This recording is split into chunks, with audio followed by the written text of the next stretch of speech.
नमस्कार विद्यार्थियों, नंदनी क्लासेस साहित्य चैनल में मैं डॉक्टर यशकृति आप सभी का बहुत बहुत स्वागत करती हूँ। आज हम अग्निगर्भ रचना को देख रहे हैं, जो कि बंगला साहित्यकार महाश्वेता देवी जी की रचना है।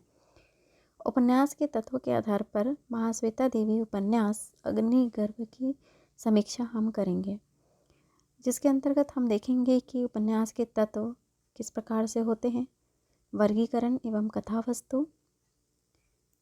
दूसरी की बात करें तो भाषा एवं शैली। तीसरा है पात्र योजना एवं चरित्र चित्रण। चौथा है संवाद योजना। पांचवा है देशकाल एवं वातावरण। छठवा है मनोरंजकता। सातवां है समस्याएं एवं आठवां है उद्देश्य।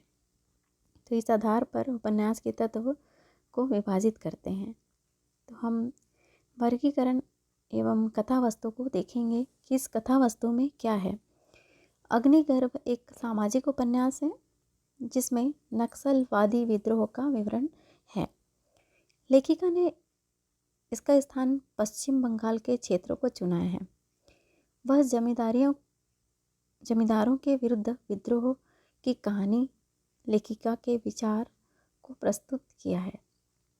1967 में मई जून में नक्सलवाड़ी अंचल में संगठित आंदोलन की पृष्ठभूमि विषय की पुनः आलोचना में सहायक होगी। दार्जिलिंग जिले की बात कही गई है। दार्जिलिंग जिले के नक्सलबाड़ी, खड़ीबाड़ी और फांसी लगने वाले अंचल के अधिकांश भाग के रहने वाले जो आदिवासी हैं, वो भूमिहीन किसान हैं। उनमें मेदी, लेपचा, भोटिया, संथाल, ओराव, राजवंशी और गोरखा संप्रदाय के लोग रहते हैं। स्थानीय जमींदारों ने बहुत दिनों से चली आ रही अधिया की व्यवस्था में उन पर अपना शोषण जारी रखा था, और इस व्यवस्था के नियम के अनुसार जमींदार भूमिहीन किसानों को बीज के लिए धान, हल, बैल, खाना और मामूली पैसे देकर अपने खेत में काम पर लगाते। उपज का अधिकांश भाग जमींदार के घर जाता है। इसके विरोध में ही किसानों का असंतोष और विद्रोह बनता है। उपज का बड़ा भाग जमींदार के घर जाना, मामूली बात पर राजी नाराजी के आधार पर किसान को ज़मीन से अलग कर देना, और सबसे अधिक ज़मीन के लिए किसान की आदिम भूख है। इस तरह असंतोष और संघर्ष के दृष्टिकोण से ही 1954 में सरकार ने एक एक्ट पास किया था, जिसे एस्टेट एग्जीबिशन एक्ट पास कहा जाता है। इस कानून की खास बात थी कि कोई व्यक्ति कुल मिलाकर 25 एकड़ से अधिक जमीन ना रख सकेगा। इसके पीछे शासन की नीयत अच्छी है, इसमें शक नहीं है। असंतोष का अन्यतम कारण इस इलाके के चाय बागानों की मिल्कियत की ज़मीनें थी। यहाँ काम करने वाले मजदूर प्रमुखतः बागान मालिकों के लाए हुए थे। वंश परंपरा से रहते हुए वे स्थानीय निवासी हो गए थे। अमानवीय शोषण के दबाव से वे सदा ही असंतुष्ट रहते, और इनके बारे में 1967 के 6 जून के द स्टेटमैन अखबार में लिखा गया था। Almost a state of cruel slavery almost a state of cruel slavery. इन चाय बागानों के मालिकों के कब्जे में जो अतिरिक्त ज़मीन थी, उसे उन्होंने अपने आश्रित श्रमिकों में बांट दिया। सरकार ने इस तरह बंदोबस्त की कि ज़मीन को अधिकार में लेने की सोची, किंतु बाद में ये योजना छोड़ दी गई। इससे श्रमिकों के मन में असंतोष की गांठ पड़ गई। सन 50 के मध्य की बात अगर बात करें तो चाय बागान अंचल के अधिया वालों ने मालिकों के विरुद्ध आंदोलन आरंभ कर दिया। उनकी मूल मांग थी कि चाय बागान के अतिरिक्त भूमि सरकारी अधिकार के आश्रय में लाना होगा और उन लोगों में उसे बांट देना होगा। 1956 में इस आंदोलन ने एक भयंकर रूप धारण कर लिया। परिणाम स्वरूप हुआ कि बागानों के मालिकों ने जमीनों से अधिकारियों को उखाड़ फेंका, उनके घर द्वारा हाथियों के पैरों के नीचे कुचल कर तहस नहस करवा दिया। इस प्रकार हम देखें कि अत्याचार और अन्याय के विरुद्ध नक्सलबाड़ी के किसान एक दिन संगठित शक्ति लेकर विद्रोह पथ पर उतर पड़े। उस आंदोलन में एक ही तरह से वंचित शोषित किसानों को आंध्र में, केरल में, तमिलनाडु में, बिहार में और उड़ीसा में प्रेरणा मिलती है, जिसे नक्सलबाड़ी आंदोलन नाम दिया गया। उसे बहुत से नाम दिए गए हैं। सारे काम का मुकाबला किस तरह किया गया यह सभी जानते हैं। घटनाओं के चरम वामपंथी पतन, किताबी और बहुत जोशीले युगों का फ्रस्ट्रेशन, अन्य शक्तियों और कृपाओं पर पत्नी संस्थाओं का क्रियाकलाप, जो भी क्यों ना कहा जाए, कुछ तो सचमुच बाकी रह ही जाता है। जिन जिन कारणों से यह आंदोलन उत्पन्न हुआ वे अक्षुण्ण और अप्रतिबंधित है। इस मत के अन्यायी युवक ही अहिंसक भारत के पहल हिंसा की राजनीति लाए। यह होने पर भी भारत के नक्शे से कुछ न कुछ चिन्ह पहुँचकर मिटाए नहीं जा सकते। भूखे किसानों का शोषण बेरोक टोक चल रहा था। जमींदारों ने बेनामी देश की प्राय सारी खेती योग्य भूमि कुछ हजार परिवारों की मिल्कियत में कर ली है। दूसरे नाम से चक्रवृद्धि ब्याज से पीसना और बेगार लेना चल रहे हैं। ग्राम्य भारत का स्वरूप शमशान की तरह है। सूखे में और गर्मी में आदिवासी और अन्याय तथा कथित अवर्ण हिंदू जाति सूखी नदी का कलेजा खोदकर पानी तलाश करते हैं। भारत का फेन और आमानी बिकते हैं। पलामू के आदिवासी लोगों को चीना घास के बीज के सिवा और कोई चीज़ खाने को प्रायः नहीं मिलती। आंध्र प्रदेश में कांग्रेस की विजय के अर्थ निश्चय ही यह नहीं कि वह बहुत दिनों में से नक्सल दमन के नाम से अत्याचार नहीं हुए। जिन जिन कारणों से आंदोलन भड़का वे कारण अभी मौजूद है। हर जन आंदोलन के पीछे के उनके कारणों का विवरण संख्या बाद की खोज करने वालों ने जमा किए। यह देखा गया कि आंदोलन का स्वरूप और प्रवृत्ति लेकर जितनी गड़बड़ रही, दमन में उतनी ही दक्षा रही। क्षणिक होते हुए भी किन किन कारणों से तृणभूमि में आग लगी, इस बारे में सब मौन है, किंतु प्रशासन के मौन रहने से भी क्या सच्चाई समाप्त हो जाती है? ये कहानी ऐसे नायक, नेता, विद्रोही और नक्सलवादी की कहानी है जिसकी मृत्यु 5 बार घोषित होती है। कहानी यहाँ से शुरू होती है। नायक है बसाई टुड्डू, जो कि कहानी रचना के प्रारंभ में ही जिसकी मृत्यु 5 बार घोषित होती है, वह मरकर जी उठता है। नायक का नाम है बसाई टुड्डू। कहानी का प्रारंभ ही बसाई टुड्डू की मृत्यु के समाचार द्वारा होता है, जो इस प्रकार है, मैं आपको बताती हूँ। थाने में अचानक खबर आई, चील ने जैसे कौवों के बीच मांस का टुकड़ा फेंक दिया हो और उसके बाद कांव कांव मच गई हो। खबर लाया था एक लड़के ने जिसका नाम है मातो डिम। रुंगरूट बनने के बाद से लड़का चरसा गांव से भाग गया था। यह अपनी तबीयत से प्रवासी बना हुआ था। बीच बीच में वह गांव जाता और बॉबी छनी छपी बनियान और रंगीन छींट की लुंगी दिखा डोमिनियो को लुभाकर चला आता। उसने बताया, बसाई मर गया है। कौन? बसाई टुड्डू मर गया? तूने देखा? मैंने नहीं देखा, बाप ने बताया। यह समाचार मिलते ही काली सांतरा, एक पात्र है काली सांतरा, जो कि एक साप्ताहिक पत्र का संपादक था, वह उसने बसाई टुड्डू के साथ किसान आंदोलन किया था।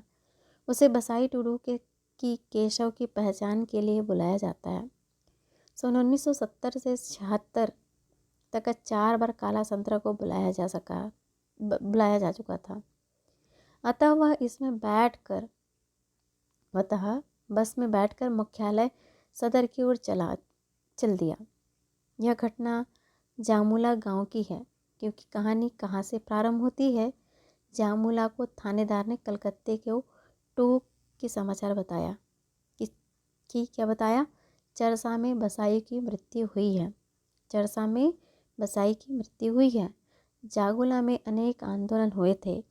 एक बार आदेश हुआ, जामुला में अपराधियों को खोजो और मार दो। थानेदार का आदेश हुआ। काली सांत्रा के साथ घटना स्थल यानी साइट पर जाओ और काली तो अदृश्य या एसआई और मुंशी देव की मिसिर में अक्सर ठन जाती थी, क्योंकि दोनों ब्राह्मण हैं। किंतु एसआई की कन्या का पति एक चमार है जो आईएएस है। देवकी मिसिर ने एसआई के साथ घटना स्थल पर जाने में असहमति जताई। लाचार उन्हें अकेले ही जाना पड़ा।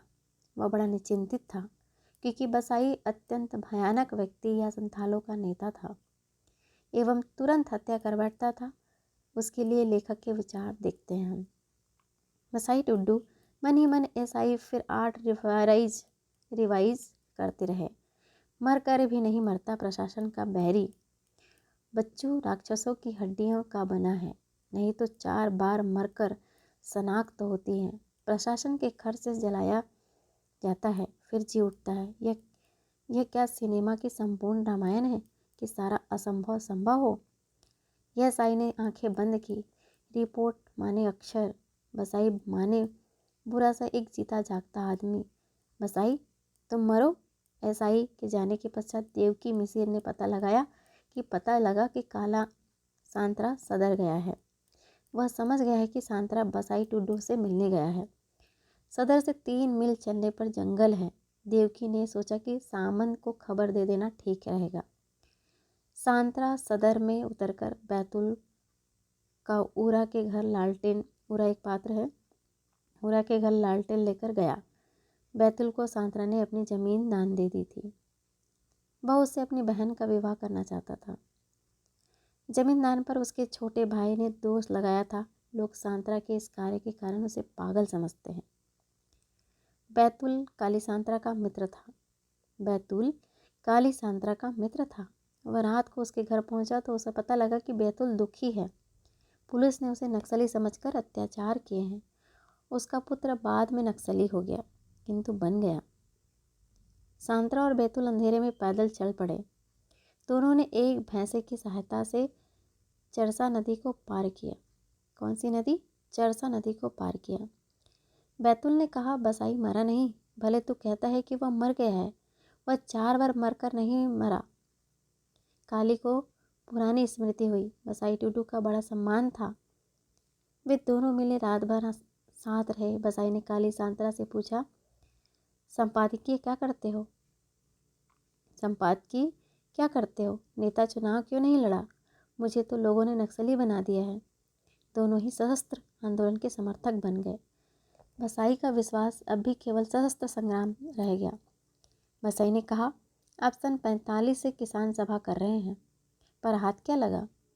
अब खेत मजदूर अलग हो गए। आज का किसान महाजन के शिकंजे के कारण खेत मजदूर बन गया। उन लोगों में काफ़ी राजनीतिक चर्चा हुई। बसाई ने कहा, इतने भले उदार मनुष्य होकर भी आप बाबू लोगों की सहायता करते हैं, यह ठीक नहीं है। काली सांत्रा जानता था कि ये बातें कड़वे होते हुए भी सत्य थी। काली कहता है कि तुम साउंतल हो। साउंतल? क्या इसीलिए तुमने दल का ना त्याग कर दिया? बसाई कहता है, मैं कॉमरेड हूँ एवं चाहता हूँ कि सांतल का ओरा और कॉमरेड में कोई भी भेद ना हो। काली को याद आया कि बसाई ना होता तो सामंत जिंदा ना बचता। सामंत बड़ा कॉमरेड बन गया, नेता बन गए, केवल चुनाव के समय ही दिखते हैं। काली यह नहीं सोचना चाहता था कि पार्टी का विनाश हो जाएगा। सामंत ने आरोप लगाया कि बसाई नक्सली हो गया है, किंतु काली यह जानता था कि वह आरोप मिथ्या है। बसाई की एक आदत थी कि वह दोनों हाथों से हवा का गला मरोड़े। उसकी उंगलियां भी मुड़ जाती थी। बसाई ने यह मेरा मन टूट गया है। बसाई ने कहा, मेरा मन टूट गया है। कृषक मजदूरों की कम्युनिस्ट दल ने कुछ सहायता अवश्य दी थी। काली सोच रहा था पूर्व कहानी पर किस प्रकार से मुसई के घर दोनों ठहरे थे। बसाई ने कहा था कि सामंत उसकी हत्या करना चाहता है। इस पर काली चौंक पड़ा। उसने कहा, अब मुझे वापस जाना है। बसाई ने कहा, सामंत यह कहेगा कि बसाई कांग्रेसी हो गया है। वे दोनों एक स्थान पर बैठ गए। उन्होंने जमींदारों के अत्याचार पर चर्चा की। यह भी कहा कि छोटे किसान महाजन के कारण अब मजदूर बनते जा रहे हैं। MW मिनिमम वेज, कम से कम मजदूर नियम बनने पर उसका पालन नहीं हो रहा है। वार्तालाप में बसाई कहता है पुलिस भी नियम तोड़ने वाले जमींदार का ही साथ देती है। वह कहता है उसकी भंगिमा का दृश्य भी देखता है। मैं सांथाल हूँ, कैसे जानूँ कौन ठीक कर रहा है कौन गलत कर रहा है। तुम्हारा सोवियत का पथ ठीक है, उन लोगों की चीनी राह गलत है। यह किचकिच मैं नहीं समझता, जितना गलत है उन लोगों की है। तुम तो उनको सुअर की तरह छेद कर मारते हो। वह गलत नहीं है ना तुम तो गलती करना चाहते न जानते ही नहीं। बताओ क्या कहूँ, कुछ कहने से फ़ायदा नहीं। काली बाबू 1953 में मैं MW 59 में रिवीजन, अब 70 साल है। 68 का रिवीजन अब भी चल रहा है। मर्द 3 रुपये 54 पैसे, औरत को 3 रुपये 27 पैसे, ठोक टाक करने पर 2 रुपये 2 पैसे। हाथ में क्या आया, 8 आना 10 आना 1 रुपया 80 पैसे। वह देने के वक्त भी छिपा खाता निकालता है। उसमें अंगूठा निशानी किसने कितना लिया, किससे हिस्से में कितना कटेगा जानते हो। हमारे तुम्हारे राज में खेत मजदूर कितने थे, 37 लाख से भी बेसी। 37 लाख से बेसी खेत मजदूरों को सरकार का घोषित रेट नहीं मिलता।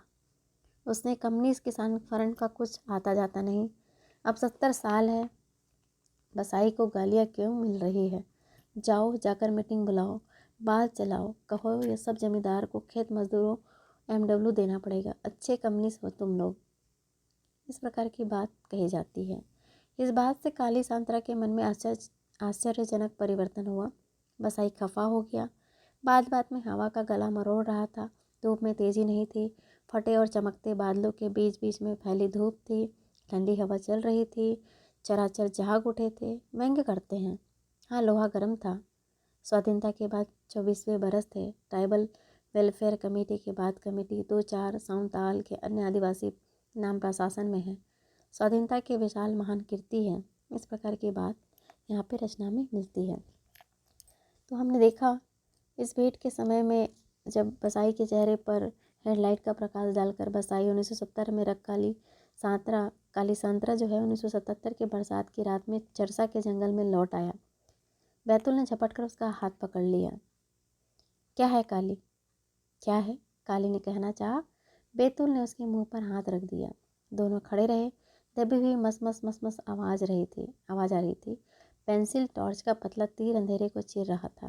काली ने बैतुल का हाथ पकड़ा। दोनों पेड़ से सटे खड़े हैं। आंखों से दिखे बिना काली कह सकता था उनकी यूनिफॉर्म हरे रंग की थी। कामाफ्लाज पैदा करने के लिए हरी वर्दी थी। किंतु ऑपरेशन यानी फॉरेस्ट की खोज आक्रमण में लगे सैनिक जो आतंक उत्पन्न करते हैं, उससे कामफाज अर्थहीन हो जाता है। 15 मिनट के बाद बैतुल फुसफुसाकर कहा, चलिए एक जगह ले चलूं। तो हम अगली उपन्यास के बारे में हम अगले वीडियो में जानेंगे। यहीं तक आज की कहानी अग्निगर्भ की भाग 1 में। भाग 2 में हम और भी जानकारी वीडियो के माध्यम से लेंगे। आज की जो रचना है अग्निगर्भ के बारे में। आपने मेरे वीडियो को सुनना बहुत बहुत धन्यवाद।